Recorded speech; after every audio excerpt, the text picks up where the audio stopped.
Hi everyone, it's been like years since I posted and I know you guys missed me. Time went by and I grew up and became an adult with responsibilities, but I promise I didn't abandon you guys, but I fell out of love for K-pop and it didn't feel right for me to continue making content if I wasn't into it anymore. I can make a more in-depth video for existing subscribers, but for now I'll stay on topic for this video. Anyways, the debut of Hearts2Hearts was one of the first big 3 fifth-generation groups to debut this year and it caught me by surprise. I mainly listen to K-pop music casually, but this was ESM Entertainment's first girl group since aespa's debut in 2020, so I was going to listen to their new song. Before diving in properly, I'll give some context to the group.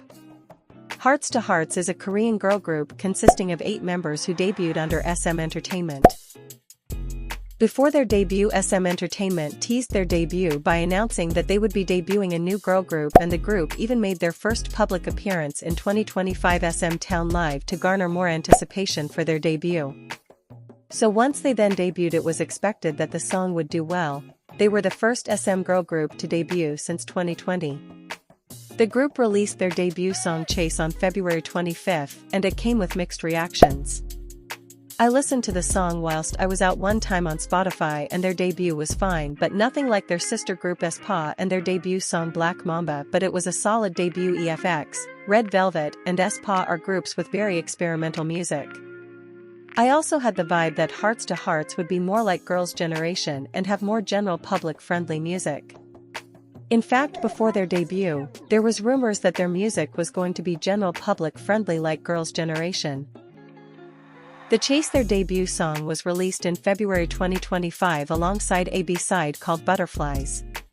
Their debut was generally mixed on, with some liking it and some not liking it.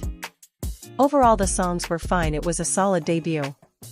However, now that I've given context to the group, Hearts2Hearts, while still a young group, the group seems to be missing that ESM flair. Compared to when aespa debuted, their debut still felt like classic ESM. The members at debut had a specific look. For example, from debut it was evident that Karina and Winter had that ice princess imagery, and Giselle was the main rapper. With Hearts2Hearts, the members don't have specific identity to them. It could be down to the group being young, but some groups have that member identity very quickly. When I look at the members, they give me G-Friend vibes in their visuals. They remind me of Oh My Girl and G-Friend with an ESM twist. One of the members, Jaiwo, looks alike Yunha from G-Friend. I also know that they have an Indonesian member in the group as well. Overall, I think that the identity of the group still hasn't been established. Their debut reminded me a little bit of Red Velvet and some of their B-side. I think Hearts2Hearts would have benefited from a stronger debut song Imo, maybe something similar to Stacy's debut song. Obviously, they are a big 3 girl group, so unlike Nuga groups, they don't have to have top-tier music from the beginning. I think their debut Chase reminded me more of like an interlude to an album or a B-side song on an album. Regardless, I think the trajectory of Hearts2Hearts and their music will develop eventually. I think unlike aespa, their sister group, their identity is still being developed. Obviously both groups have different types of music, but because they debuted after aespa, so I'm using aespa as an example. I could see the group being G-Friend like, especially with their debut Butterflies, which is a more calm ballad. Their recent comeback is also very summery as well, but I don't think they have that song yet, but that could come with time. But let me guys know your opinions on Hearts2Hearts. This video is just observing a recently debuted girl group. Also be sure to subscribe and like the video too. Also, I'm going to make a second channel where I post more lifestyle content, so if you like K-pop content and also like lifestyle content, then follow.